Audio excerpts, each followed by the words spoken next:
Hey guys, Jerimie Geppi, Keller Williams Realty, and I'm here today with my buddy Chris Moreno of the Moore Group. And I get asked this question a lot, which is, Jerimie, what does it take to qualify for a house?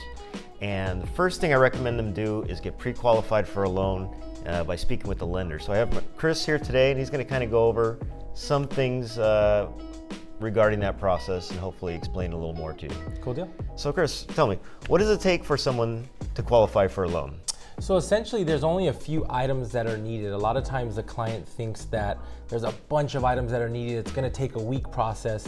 We only need a few important items. If you're a first-time home buyer, all you need is tax returns, W-2s, pay stubs, because then we can determine what the income is.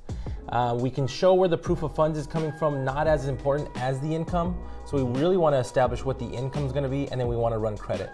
The pre-qualification process a lot of times takes about 24 hours or same day. So a lot of times people think it's going to take a lot longer than that. Okay, great. Now another question I get is people don't understand the difference between getting pre-qualified and pre-approved for a loan. Perfect. Could you explain that for us? Of course. So a lot of times people get stuff in the mail, they're pre-approved for credit cards, for anything out there.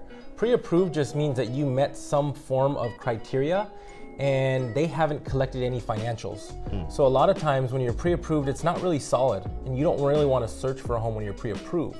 You want to go through the formal pre-qualification process, because that means a lender like us or a big bank or anything like that, preferably a direct lender, has looked at your financials, has taken a look at your pay stubs, has ran your credit, and they've really gone through everything to make sure you're pre-qualified, so that way when you go buy a home or when you get into escrow, you're not going to have any issues. So there's a big difference between that. So you do want to get pre-qualified as opposed to pre-approved.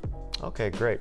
And the third question I get is, I get a lot of first-time home buyers wondering what kind of programs there are for them, or what can help them get into a house and help with a down payment. Of course. Do you have any recommendations? Of course. So there's a lot of first-time home buyer programs. A lot of times people don't know that first-time home buyers are people that haven't owned a home in 3 years. So when we ask our clients in the appointment, hey, how long has it been since you owned a home? They sometimes don't know that they're a first-time home buyer.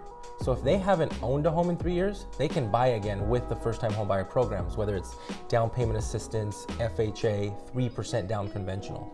Now into the actual programs, one of the most common programs for first-time home buyers is government FHA financing, simply because it's very flexible with credit scores, with phenomenal interest rates, flexible with bad credit or derogatory credit, meaning like bankruptcies, short sales, foreclosures, a lot more flexibility there.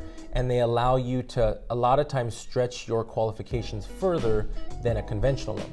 Conventional is an awesome loan as well. Those are the types of loans where you want to see higher credit scores, but they also have a first-time home buyer program that's 3% down. So you must have not owned a home in 3 years, but if you haven't, you can put as little as 3% down and go conventional. A lot of clients don't know that. They think you have to put 20% down. Now there's a lot of down payment assistance programs out there as well. And those down payment assistance programs, they come with, pros and cons. There's, benefits to them, and that's what we like to do, is explain the benefits. If the clients don't qualify for these down payment assistance programs, whether it's in the form of a second or third loan or even a grant, we also have closing cost assistance programs. So if they're well qualified, they have credit scores, a job, and they have the important criteria, we're gonna fit them into a program, even if they don't fit into those down payment assistance programs. So there are a lot of things that clients don't know that allow them to buy in today's market. All right, well there it is, folks.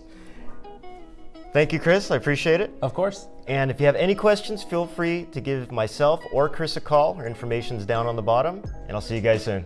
Perfect, thanks. Thanks, Chris.